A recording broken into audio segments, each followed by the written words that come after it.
Hari Om. Let's start with a prayer. Om Sahana Bhavatu Sahano Bhunaktu Saha Viryam Karavavahai Tejasvinavadhitamastu Mavit Vishavahai. Om Shanti Shanti Shanti.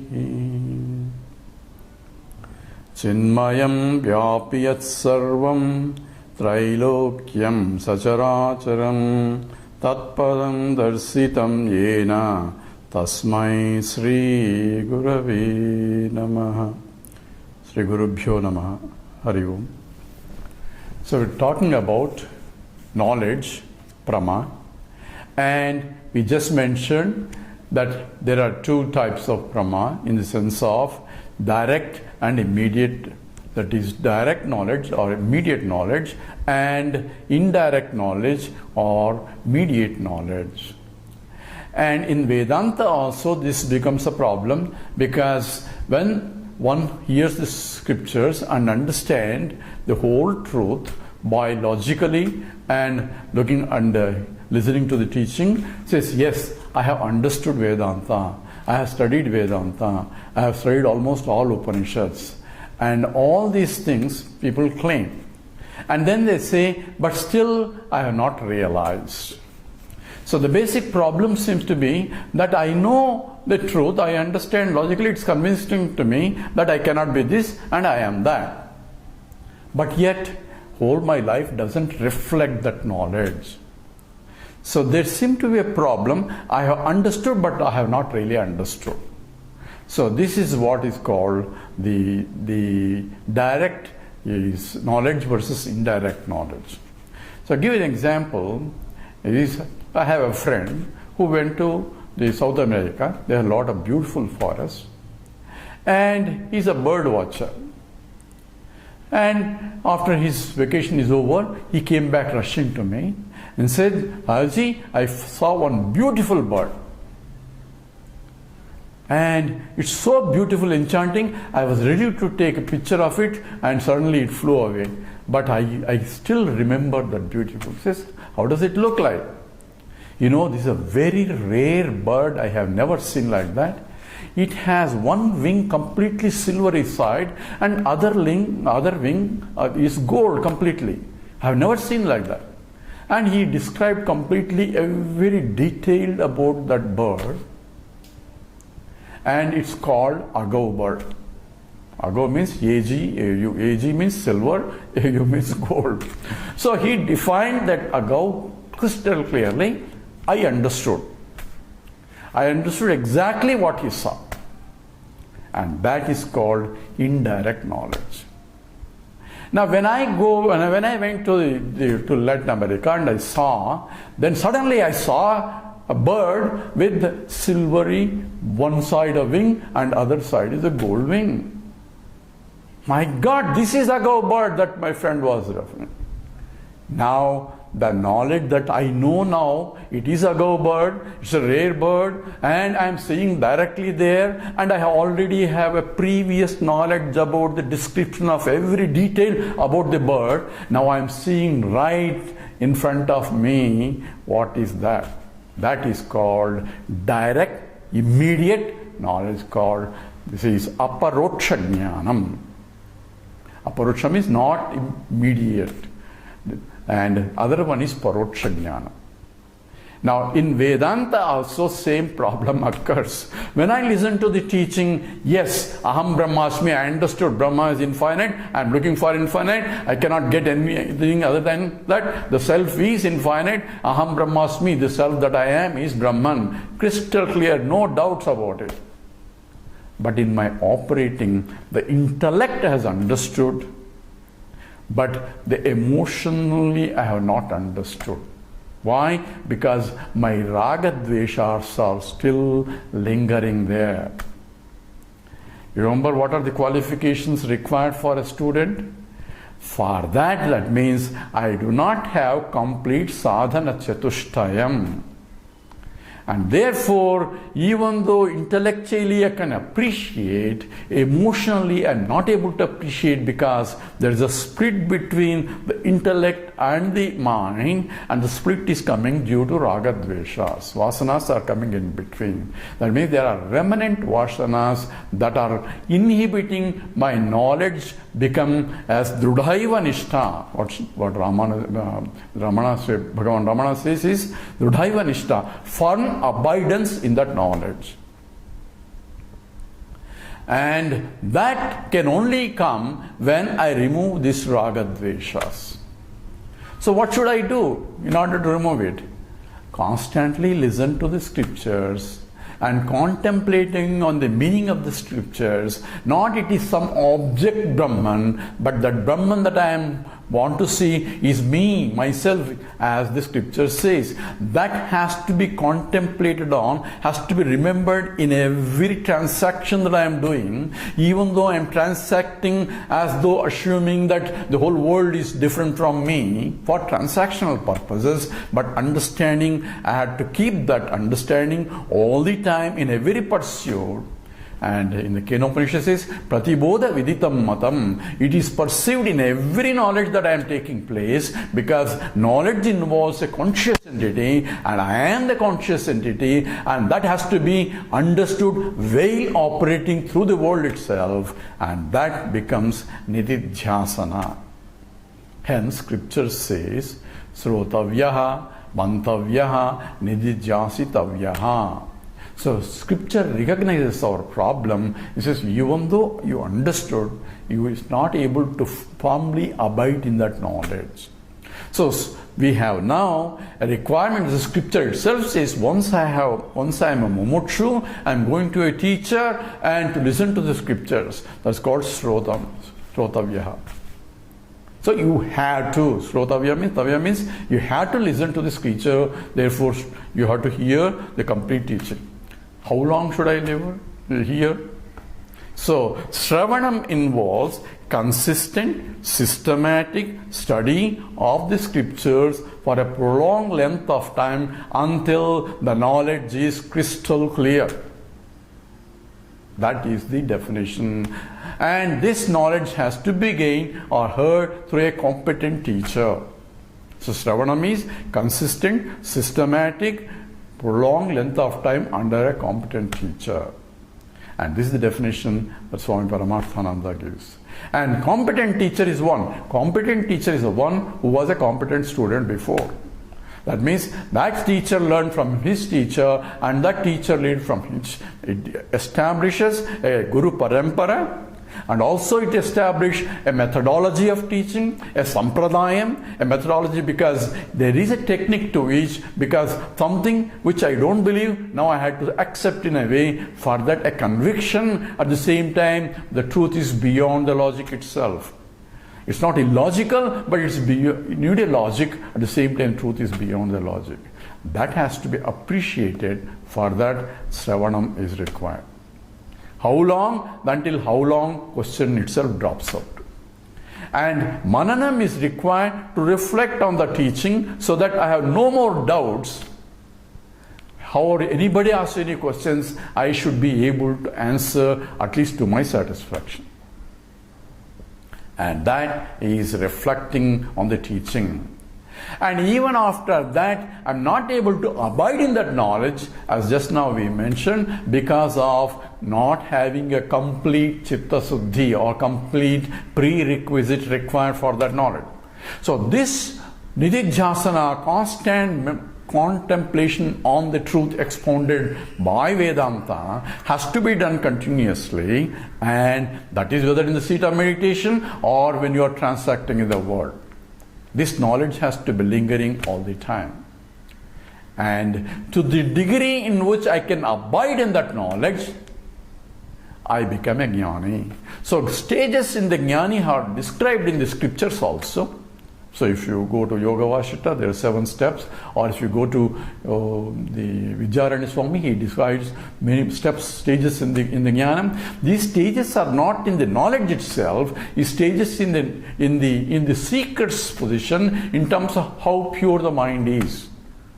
Even though he has understood He has only as though it is paroksha jnanam, objectifiable knowledge. He can quote scriptures left and right, he can give lectures also, but he doesn't abide in the knowledge when he is transacting in the world.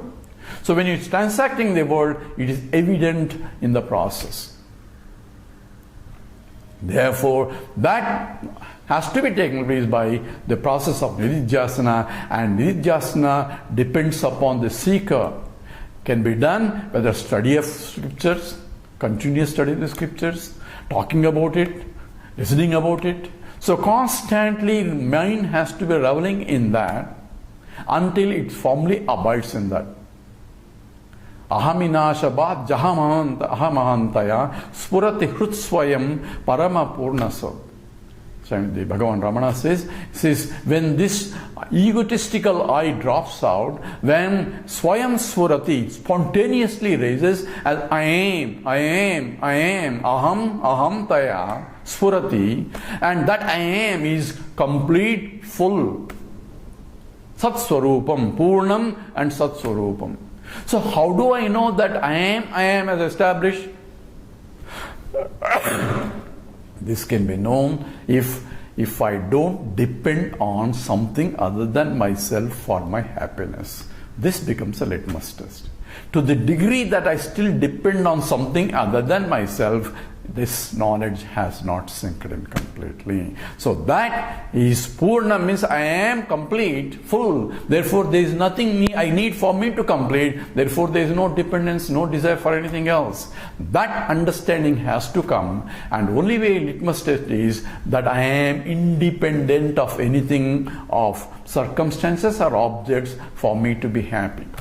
Nothing can disturb my peace of mind. That is abidance in the self. Now we need to understand how this self-knowledge also takes place. So how the mind has to know. Who is the knower here? Is the mind or is the Atma? What is the nature of the Atma? All these have to be crystal clear, otherwise a lot of confusion. And people say that I have studied all Vedanta, now I have to sit down and meditate. Remember, meditation is not a means of knowledge. It's not a pramana. Meditation is contemplation on the teaching, and that can be done whether you sit down or even in transacting also. Because if you sit down only, you are Brahman, and if you are transacting, if you are not Brahman, that means you are not understood. Therefore, it has to be completely clear in terms of that understanding of the established, and that is called jnana nishtha, or that abidance in the knowledge. It may take years, it may take few years only, or it may take whole lifelong process also, depending upon how pure your mind is, how prepared you are. If mind is perfectly prepared, like in Nachiketa, where an immediate knowledge comes out as soon as the teaching is over. For others, you have to, like in the case of Swetaketu, he was asking questions after 9 times. The Uddalaka, his father, has to repeat, you are that, because he has to have all the crystal clear understanding without any doubts. And for others, it may take years even. In the stories, there's a Nisargadatta Maharaj. He was a Pan Bidi Wala in the Maharashtra. There's a recent example where he was selling only bidis, but he had full faith in the teaching when the teacher said, you are that and not this. That Shraddha himself it took only 3 years for him to realize. How do you know he realized? Read I Am That book, then you know it. There's a book by name I Am That. And that is the beautiful and meditative book for anyone to study. So similarly, for me to abide in that knowledge, I need to have a constant, continuous the reflection of the teaching, or dhyanam, called nididhyasanam, and that has to take place in order to have the paroksha knowledge to become aparoksha knowledge. And people call it aparoksha anubhuti. Anubhuti means experience. It is not an experience. Experience involves an experiencer, experiencing, and experiencing process.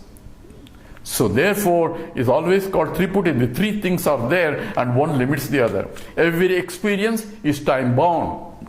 Knowledge is different from experience. When is the time I am not experiencing myself? I am there all the time. When was the time the 10th man was really missing? The one who is counting was the 10th man all the time there. But yet, knowledge that I am the 10th man or I am that is not there. So experience of Brahman is not what is required, because the Brahman is being experienced all the time. In every transaction we are experiencing Brahman only. We are seeing the Lord in different forms only. But I have no knowledge. So what is required is, knowledge is different from experience, and this knowledge can only gain through a pramana and a means of knowledge. And that is what is Vedanta pramana. So we have clear understanding of the steps involved in this process. So we have analyzed what is a subject and what is an object. And we're looking at all this time in terms of how the subject and what is required in terms of for me to know. Now we need to look also what is this world a little bit. For that, because I am transacting with the world, so in transacting in the world, I had to keep in mind that that is also Brahman. So we have to analyze in terms of subject and the object really, and we need to go a little bit more carefully or a little bit deeper in terms of how knowledge of me and the world is taking place. Because the scripture says, Pratibodha Veditam Matam. It is known in every knowledge, even the objective knowledge. So Brahman is known. So how? And for that I need to understand how process of knowledge itself takes place. This is extremely a little bit difficult and a deeper subject, but at the same time we should have a clear understanding of how the process of this prama takes place. Now we need to also understand there is a prama and a brahma. Brahma is error in understanding. So we need first look at how exactly what is prama and what is brahma. And in our transactions, which is prama and which is brahma. And that is also important here.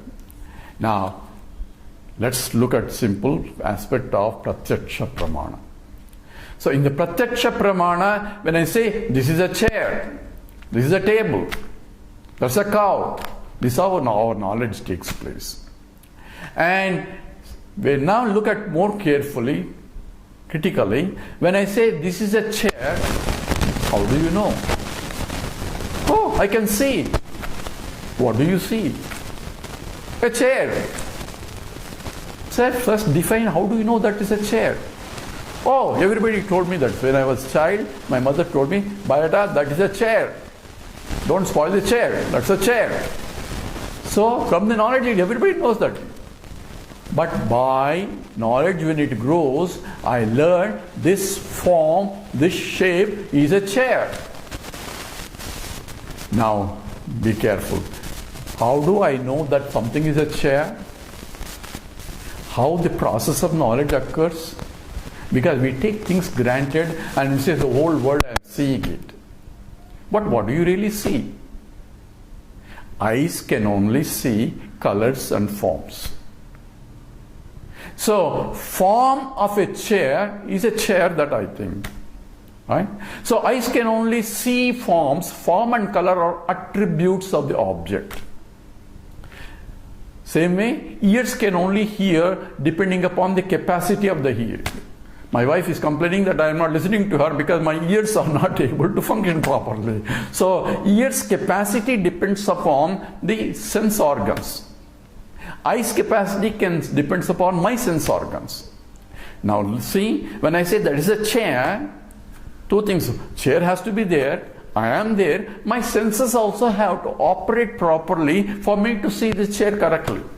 Suppose I am a color blind. Just for an example, I may see some color there, but I may say that is the color, but that may not be real color. So what I see is not what it is there. Need not be there. Number one. Most important is, whenever in the perception knowledge, when I say something is there, direct perceptual knowledge of an object, what I am gathering information is attributes of the object only, not the substantive of the object, not the material of the object. Therefore, all our knowledge of the whole world is nothing but attributive knowledge only. We should know. Attributive knowledge, attributes are gathered through the senses. So depending upon my sense input only, I am seeing the world. The world is as I see it, not as it is. Because my senses have to interpret properly. If I have 20/20 vision, then I can see clearly what is there. If I don't have the 20/20 vision, then I see all sorts of blurred images only. I think that's the word. So, number one is all objective knowledge appears to be is only attributive knowledge. We'll go more deeper into this because this has to be clear. When you say world is real, how do we know? Now we are coming into more deeper analysis of the what is really perception and what is the knowledge takes place and the validity of the knowledge itself. I will stop here. We'll continue next. Om Purnamada Purnamidam Purnat Purnamudachyate Purnasya Purnamadaya Purnameva Vasishyate. Om Shanti Shanti Shanti. Hari Om Shri Gurubhyo Namaha. Hari Om.